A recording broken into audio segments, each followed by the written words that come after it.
안녕하십니까. 반갑습니다. 오늘은 우리 재림교회의 정체성에 대해서 왜 우리가 존재하는지에 대한 이야기를 좀 나누고자 하겠습니다. 첫 번째는요, 우리 재림교회의 약한 점이 뭐냐면은 이런 개념입니다. 우리는 구원을 받기 위하여 변화되어야 하는가? 아니면은 우리는 사용받기 위하여 변화되어야 되는가? 왜 변화되어야 되는가? 여기에 대한 명확한 체험적인 그런 이해가 없으시면 재림교인으로서 훈련을 받아야 되는 과정들이 굉장히 고달픕니다. 그리고 고달플 뿐 아니고 그것을 끝낼 수가 없어요. 훈련을 끝내지 못하기 때문에 우리는 자격 미달이 되는 우리 사명을 받은 우리 이 사명의 자격이 미달이 되는 그런 교인들을 남아있게 됩니다. 그래서 우리 머릿속에 반드시 기억해야 되는 것은 뭐예요? 구원받은 자만 변화의 과정을 갈 수 있다는 거예요. 구원을 받았기 때문에 하나님께서 우리를 변화시키신다는 겁니다. 아시겠죠? 그래서 구원을 받았기 때문에 안식을 지키는 것이지 구원을 받기 위해서 안식을 지키는 것이 아닙니다. 구원을 받았기 때문에 선교하는 것이지 구원받기 위하여 선교하는 것이 아닙니다. 구원을 받았기 때문에 11금을 내는 것이지 구원받기 위하여 11금을 내는 것이 아니라는 것입니다. 우리 모든 생애에 행해지는 모든 종교의 행위나 삶의 행위는 구원받았기 때문에 이루어지는 것이지 구원받기 위해서 하는 것이 아니라는 거예요. 구원받는 데는 딱 한 가지 조건입니다. 무엇입니까? 예수 그리스도의 보혈입니다. 그것을 어떻게 표현하는 것이에요? 나의 의지를 하나님께 바치는, 굴복하는 행위예요. 그래서 아침에 나의 삶을 하나님께 바치는 삶은 구원받은 삶이요. 거기서 시작점으로 해서 모든 변화의 과정이 이루어진다는 것이에요. 그럼 변화의 과정을 왜 우리가 가야 되는가? 이것은 하나님을 나중에 옹호하기 위해서인데 그것이 무슨 뜻인지 이제 보겠습니다. 왜 하나님께서는 이 땅에서 전쟁을 끝내시기 위하여 그분의 백성들이 반드시 필요하신가? 우리 교파가 아닌 다른 하나님 백성들 사이에 지금 어떤 운동이 일어나고 있냐면요. 최소한 미국에서는 왜 하나님께서는 이 세상에 죄의 역사를 아직도 끝내지 못하시는가? 하나님의 문제인가? 아니면 하나님의 당신의 백성들의 문제인가? 그래서 그들의 결론이 지금 어디로 나고 있냐면은 하나님은 절대 문제가 있으실 분이 아니기 때문에 하나님 백성이 문제가 있다. 그래서 하나님 백성들을 재훈련시키고 왜 하나님 백성이 어떻게 이 문제를 해결할 수 있는지에 대한 엄청난 기도와 성령의 부흥 운동을 위해서 하는 그 교육 운동들이 많이 일어나고 있습니다. 거기에 반해서 우리 재림교인들은 어떻게 보고 있습니까? 하나님 아직 시간이 안 돼서 아직 무슨 사건이 안 일어나서 아직 일요일 협령이 안 일어나서 이런 식으로 우리의 문제를 딴 데로 돌려요. 그러니까 이 재림교인들은 점점 문제 속에 빠져들어가고 해결 방법이 없는 겁니다. 참 심각한 문제예요. 근데 이렇게 심각한 문제인데 우리 교회 지도자들이나 목사님들이나 보면은 심각하게 보질 않아요. 그게 진짜 치명적인 심각한 문제입니다. 이 문제를 이해하기 위해서는 우리가 이런 문제들을 좀 다뤄야 되는데 시험에는 두 가지 종류의 시험이 있다는 거예요. 하나는 뭐예요? 모의고사입니다. 연습시험이에요. 그래서 모의고사의 그 목적이 무엇입니까? 마지막 시험, 최후의 시험을 잘 준비하도록 하는 것이 마지막 그 모의고사의 목적입니다. 그죠? 그러나 마지막 시험에는 두 번째 시험이 없습니다. 마지막 시험은 그걸로 끝이에요. 그래서 이 두 가지 시험이 있다는 것을 알아두시면 좋습니다. 그래서 성경에는 수없이 많은 인물들을 통해서 나오는 그런 시련들, 그 생애의 기록들을 통해서 우리에게 주어지는 그런 시험들을 많이 보여주고 있습니다. 이것이 다 우리가 받아야 되는 훈련의 모의고사들입니다. 이런 모든 우리 믿음의 노도들이 받았던 시험들을 우리들이 받아야 되고 그래서 극복하고 100점을 맞아야 합니다. 그래야 마지막 시험을 통과할 수 있기 때문에 그래요. 자, 이 전쟁에 대해서 좀 이해해야 되는데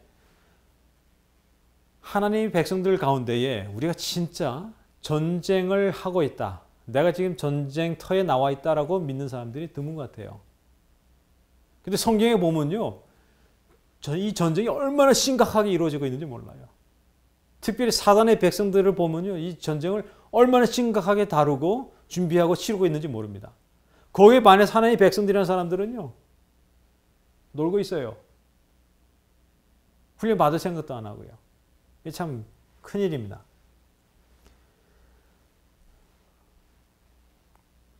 어떤 전쟁에는요. 시작점이 있고 끝점이 있습니다.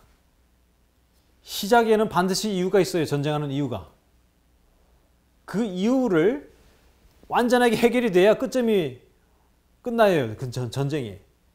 그 전쟁이 끝나야 되는 사람들은 반드시 전쟁이 어떻게 해서 시작됐는지 이해를 해야 돼요.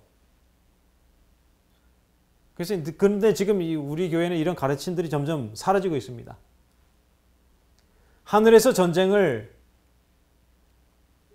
있었다라는 표현은요. 간단하게 계시록에 나옵니다. 몇 구절 나와요. 그런데 마지막 시대의 하나님의 백성들에게 이해가 더 필요하기 때문에 화해뿐이라는 분을 통해서 하나님께서는 당신의 백성들에게 더 많은 이해를 주셨어요. 그래서 그 책들을 보게 되면 이러한 언급들이 요약해서 나올 수가 있어요. 사단은요, 율법에 대해서 공격을 합니다.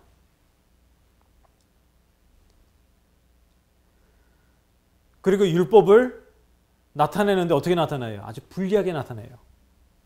그래서 그 하늘의 존재들에게 그들이 자라날 수 없는 억압하는 그런 형태로 하나님의 율법을 나타냅니다. 그것이 지금 그리스도 교회에 나타나 있는 그런 형태지요. 그 실제로 우리 재림교회에서도 하나님께서 뭐 하라 말라 한 것에 대해서 그렇게도 보지요. 그래서 구속을 받은 자들의 이야기, redemption, story of redemption 그 얘기를 보면요. 사단은 인기 투표에서 거의 승리했습니다. 반표 가까이 뽑아냈어요. 그 숫자가 어떻게 나오냐면은 많은 천사들이 처음에는 사단의 편에 섰겠다가 또 많은 천사들이 돌아오지요. 그리고 남은 그 반역하는 무리들이 거의 반이 됐다는 말이에요. 화분의 말씀에 보면. 그러면은 처음에 사단에게 확 쏠렸던 숫자가 얼마나 많았겠습니까? 80% 이상이 됐을 거예요. 그러나 그 충실한 하나님께 충실했던 그 충성된 하나님 천사들이 많은 하나님의 천사들을 다시 돌렸다고 했어요. 그리고 나서 결과적으로 끝에 인기 투표를 했는데 거의 반을 사단이 차지했어요.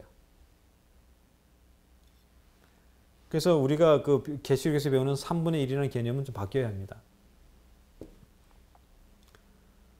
그래서 사단은 자기의 고소를 또 계속 증명하기 위하여 그 아담의 타락과 그의 범죄를 이용합니다. 그래서 봐라, 하나님 보십시오. 인류에게 그 모든 우주 그 존재자들에게 봐라. 하나님은 율법을 만들어 놓고 지킬 수 없는 자들에게 지키라고 요구하고 범죄하게 하고 이렇게 했으므로 하나님 법은 옳지 않다. 공정치 않다. 그러면 이 하나님 법은 반드시 바뀌어야 된다. 라는 것이 사단의 주장이에요. 그래서 하나님의 율법, 헌법은 공의롭지 않다. 그러므로 이것은 바뀌어야 한다. 그래서 사단은 초기부터 하나님의 율법과 공격을, 하나님의 율법과 헌법에 대해서 총공격을 하고요. 그것이 마지막 시대까지도 연결이 돼서 그것이 초점이 된다고 얘기하죠. 그 예를 이제 들어보겠습니다.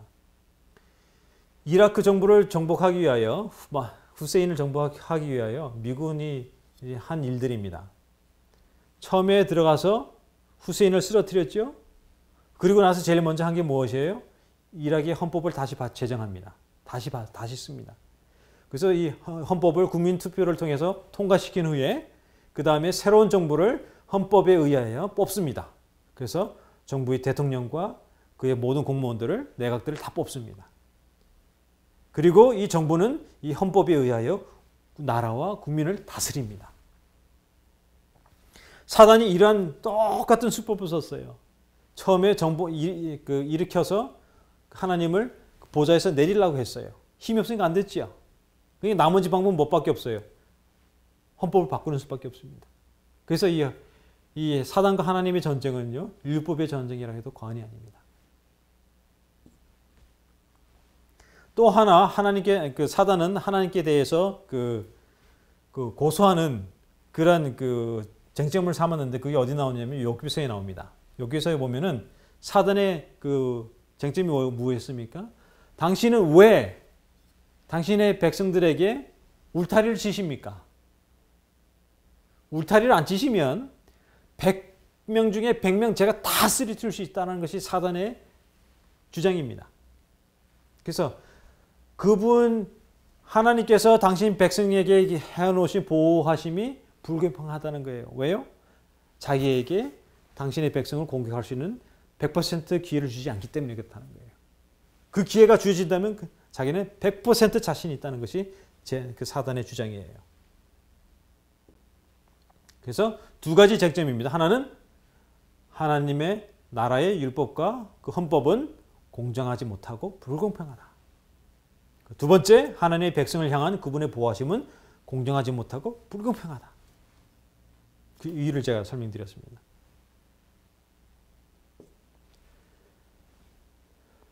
그래서 하나님의 보호하심이라는 것은 하나님의 은혜 시기에만 존재하는 것입니다. 그래서 이것이 다른 표현으로 이야기하면 중보의 기간이라고도 이야기합니다. Grace period or probation, 그 다음에 중보자가 있는 기간, intercessor period를 이야기를 합니다. 그래서 여기 보면은요, 마지막 때에 하나님의 백성들에게 임하는 전쟁은요, 개국이 이를 없던 전쟁이에요. 세상 역사를 보았을 때에 어떤 전쟁과도 비교할 수 없는 전쟁입니다. 그 용은요, 이 전쟁을 위해서 지금 종교개혁 이후로 준비하고 또 준비하고 있습니다. 그래서 500년 이상을 준비하고 있어요. 끊임없이 준비하고 있습니다. 이 마지막 전쟁은 언제 시작합니까?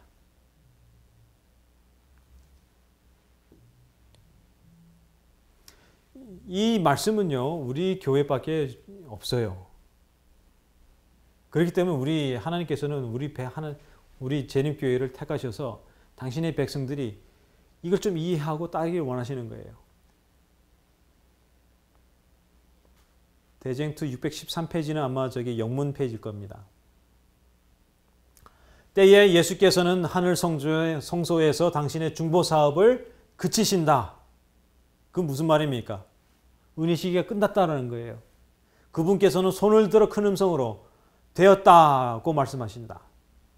이처럼 두려운 시기에 의인들은 중보자 없이 거룩하신 하나님 앞에서 살아야 한다.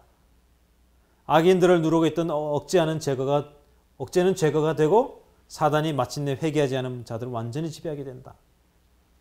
이러므로 시작이 됩니다. 마지막 전쟁은. 그래서 마지막 전쟁은 다른 말로 이야기하면은 은혜의 시기가 끝난 후에 옵니까? 은혜의 시기가 끝나기 전에 옵니까? 예, 끝난 후에 옵니다. 그러면 여기 그 질문이 생기게 돼 있죠? 구원이 다 정해졌는데 은혜 시기가 끝났다는 말은 모든 이 세상에 존재하는 모든 존재들의 운명 결정되었다는 거예요. 결정되었는데 왜 가장 힘든 전쟁, 마지막 시련을 우리가 통과해야 하느냐? 이것이 질문입니다.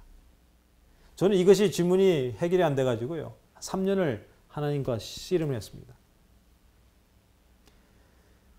많은 경우에 우리가 그래서 시험에 대해서 우리가 두 가지 따로 공부한 이유가 그거예요. 보통 시련과 어려움들은 우리를 단련시키고 다른 사람을 구원시키고 하는 그런 여러 가지 긍정적인 영향력이 있기 때문에 하나님께서 허락하십니다. 그런데 이 마지막 시련은요, 은혜 시기가 끝났고 그 말은 모든 사람들이 변화할 가능성이 없어요, 더 이상. 그런데 왜 이런 변화를 해야 되느냐? 라는 거예요. 왜 그러한 그 시련에 들어가야 되느냐? 이거는 우리의 구원과 상관없다는 말입니다. 다른 분이 이야기합니다. 그러면 이것은 우리의 구원 측면이 아닌 다른 측면에서 봐야 된다는 거예요. 찾아야 된다는 거예요. 중보가 없는 전쟁이 성경에는 3번이 나옵니다. 첫 번째는 아담과 사단의 전쟁이에요. 어디에서요? 에덴 동산에서. 두 번째는 예수님과 사단과의 전쟁이에요. 세 번째는 14만 4천인과 사단과의 전쟁일 겁니다. 아담과 사단과의 전쟁에서 누가 이겼습니까? 사단이 이겼죠. 그래서 사단이 이 세상을 어느 정도 통치할 수 있는 지배권을 가졌지요. 두 번째 전쟁, 예수님과 사단과 전쟁 누가 이겼습니까?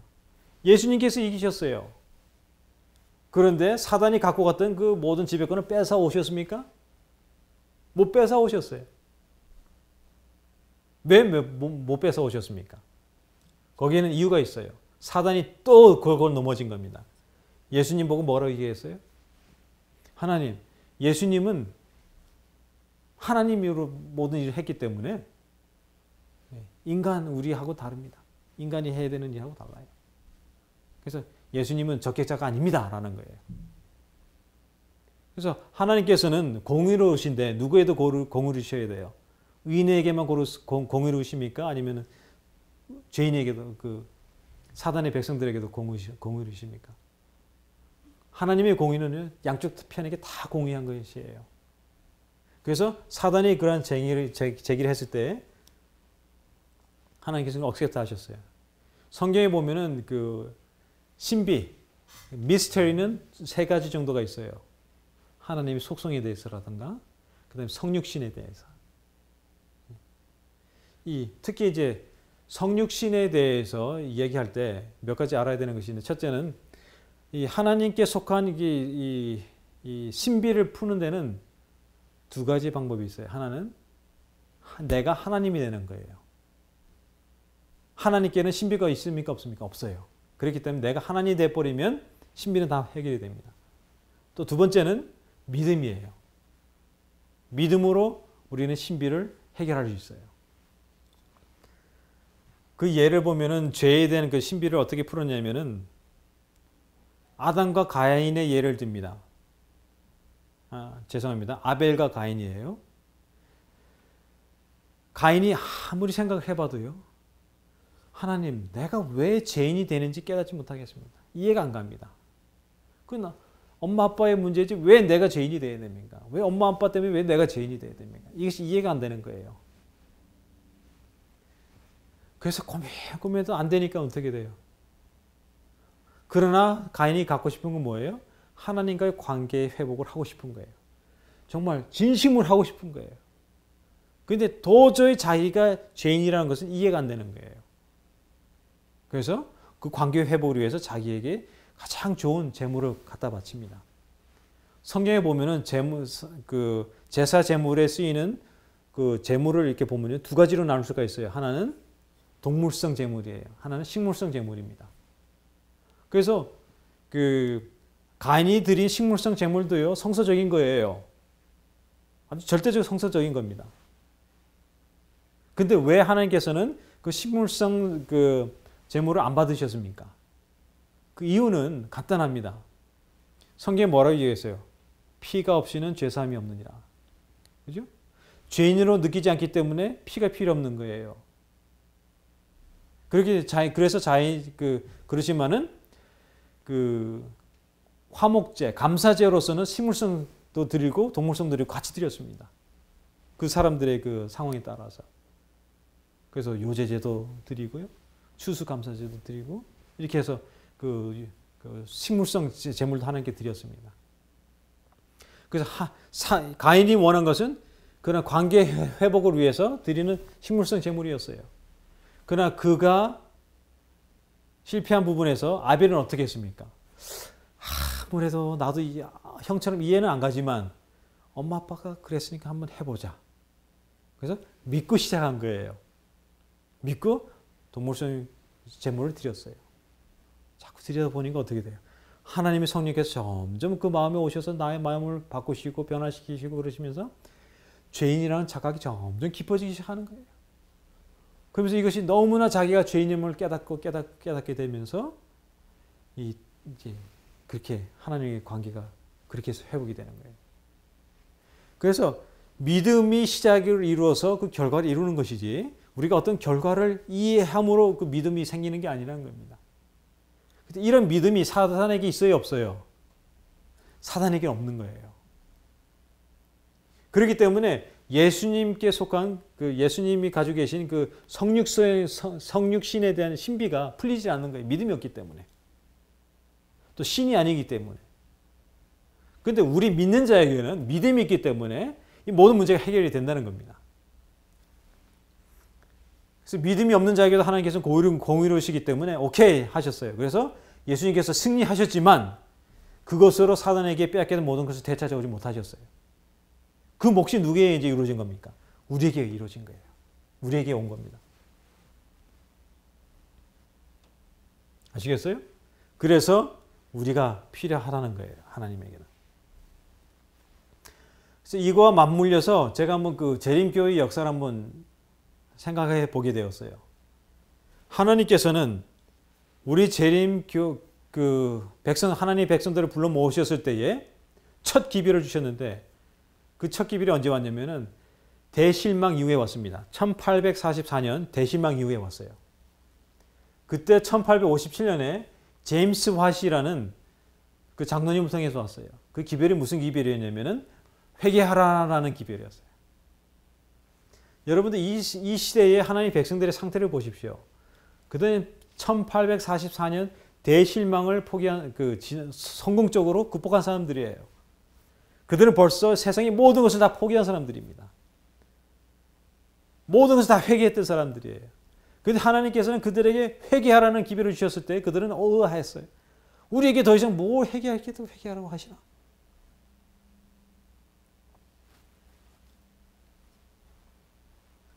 이 시대만큼 확실한 세대가 없었습니다.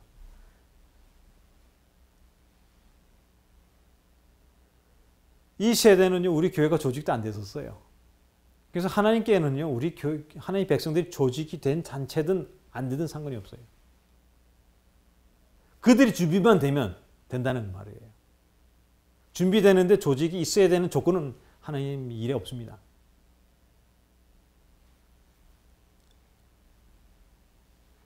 두 번째 기별은 언제 옵니까? 1888년도 누구에게 옵니까? 존 스왑 와그너에게 옵니다. 무슨 기별이에요? 믿음으로 만나는 의. 이 당시에는 누가 하나님의 백성 사이에 하나님의 선지자로 군림하고 있었습니까? 엘렌 G 화이트였어요.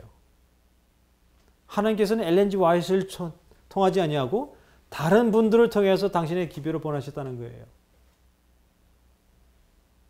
근데 엘렌 G 화이트는 그 기별을 어떻게 했습니까? 내가 선지자인데 누가 떠들어 그리고 그걸 막았습니까? 아니에요. 화이트 부인은 그 기별을 받아들였습니다. 듣는 순간에 하나님께로 온 것을 깨닫고 받아들였어요. 그 이후에 화이트 부인은 시대의 소망이나 이런 아주 영감적인 글을 쓸 수 있었어요. 그 다음에 마지막 이 하나님의 백성들을 준비시키는 하나님께서 마지막 기별을 보내시겠습니까? 안 보내시겠습니까? 보내시겠습니까? 안 보내시겠습니까? 당연히 보내시죠. 자, 한번 비교를 해보겠습니다. 결과를 한번 보겠습니다. 제임스 화이트를 통해서 주신 회개 기별이 왔을 때에 우리 교회 제임스 화이트는요, 열렬하게 지도자들에게 편지를 보냈어요. 하나님께서 하라고 했으니까 하라! 그래서 교회에서는 그 기별을 받아들여서 얼마 동안 받아들였어요? 3개월 정도 받아들였어요. 그리고는 흐지부지 없어졌습니다.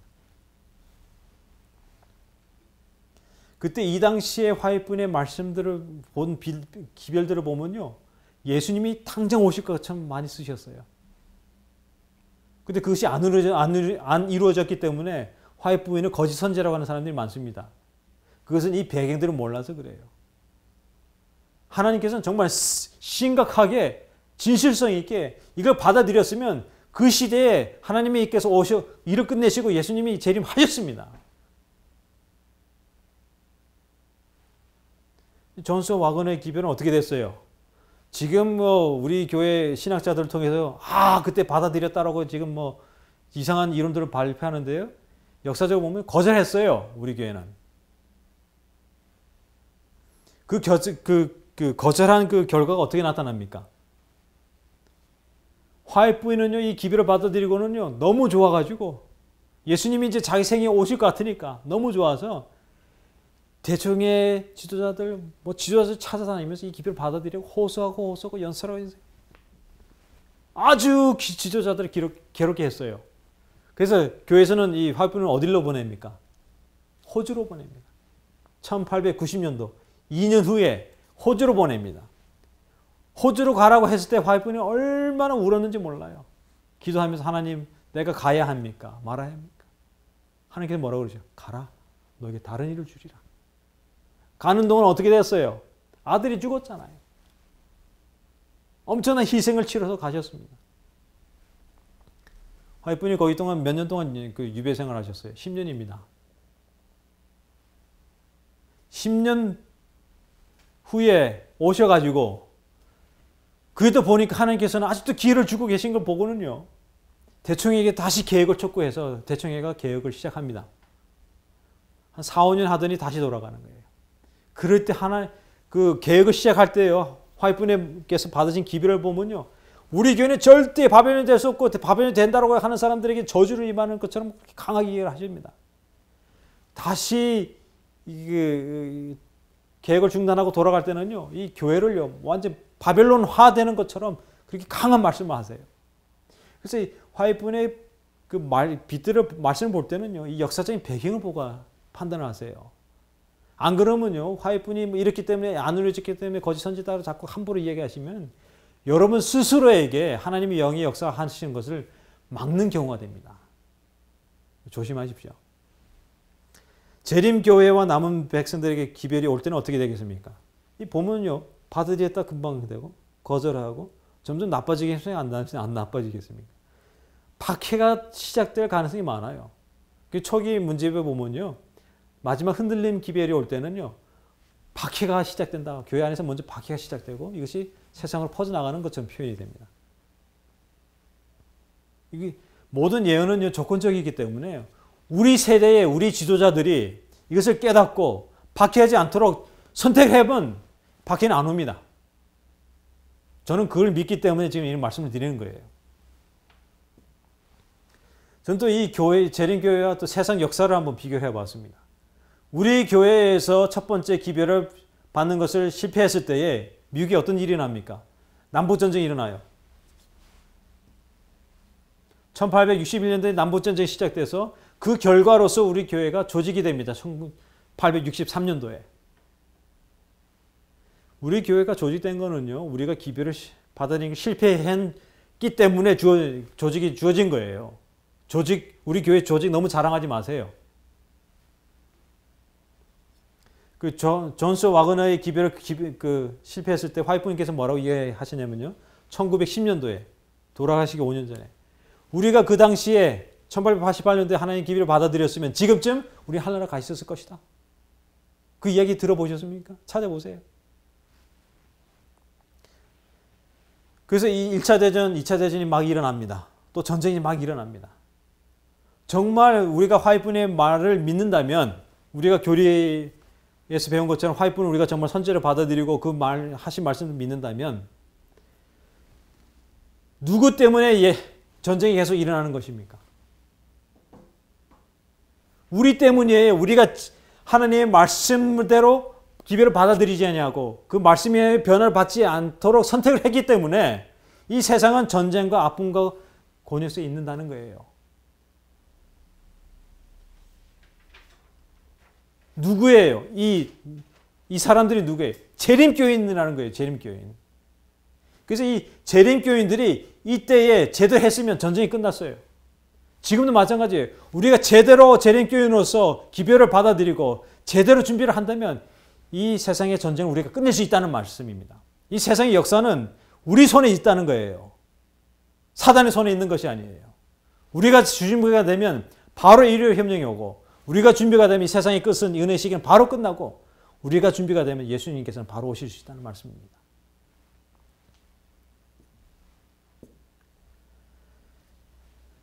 그래서 하나님께서는 전쟁이 끝나는 데는 두 가지가 필요하시다는 거예요. 첫째는 예수 그리스도의 피와 성령의 힘을 힘입어 하나님의 율법을 완전하게 지키는 하나님의 백성들이 필요하다는 말씀입니다. 두 번째는 뭐예요? 하나님 보호하심을 거둘 수 있는 시간, 즉 은혜의 시기 끝나는 그 시기가 반드시 필요하다는 거예요. 그래서 왜 하나님께서 자꾸 일을 미루시고 이 은혜 시기를 더 넓히시는지 아세요? 하나님 백성들 준비가 안 됐기 때문에 그런 거예요. 그래서 하나님의 백성이 제대로 준비가 되려면요. 이것이 하나님의 백성이 완전하게 될 수 있다는 이 개념도 우리가 함께 반드시 이해해야 합니다. 언젠가는. 여러분들이 살면서 나는 결코 완전해질 수 없다고 믿으시는 분들은 재림교인이 아니에요. 이 교회를 떠나세요. 하나님의 마지막 사업을 하려면 반드시 하나님의 백성은 완전해야 된다라고 믿으셔야 합니다.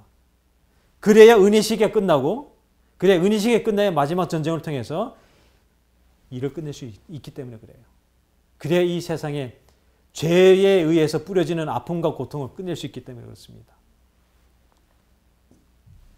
그래서 다시 한번 결론적으로 제가 한번 설명을 드리겠습니다. 하나님께서는 그리스도의 피를 통하여 하나님의 성령의 능력을 힘입어 하나님의 율법을 완전하게 지키는 당신의 백성들이 꼭 필요하시다. 두 번째, 사단은 보호하심, 은혜의 시기가 끝나는 그 시간을 기다리고 있다. 하나님께서는 제한 없이 사단이 하나님의 백성들을 공격할 수 있는 기회를 허락하실 것이다.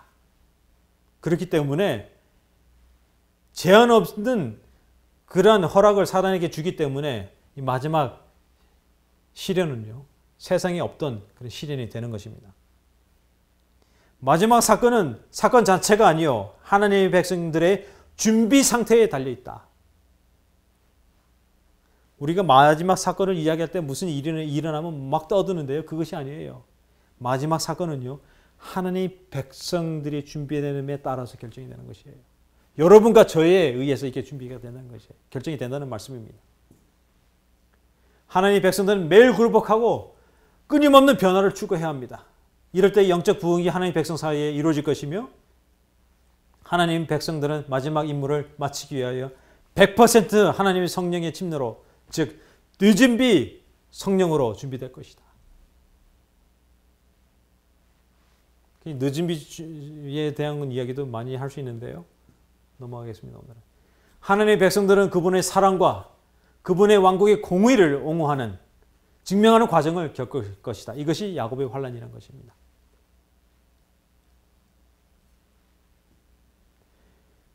이것이 곧 끝나고 나면 바로 예수님의 재림이 이루어집니다. 그러면 우리는 어떻게 돼요? 아멘 주 예수여 어시옵소서 라고 대답을 해야 되는, 라고 준비를 해야 되는 자들이 바로 여러분과 저입니다.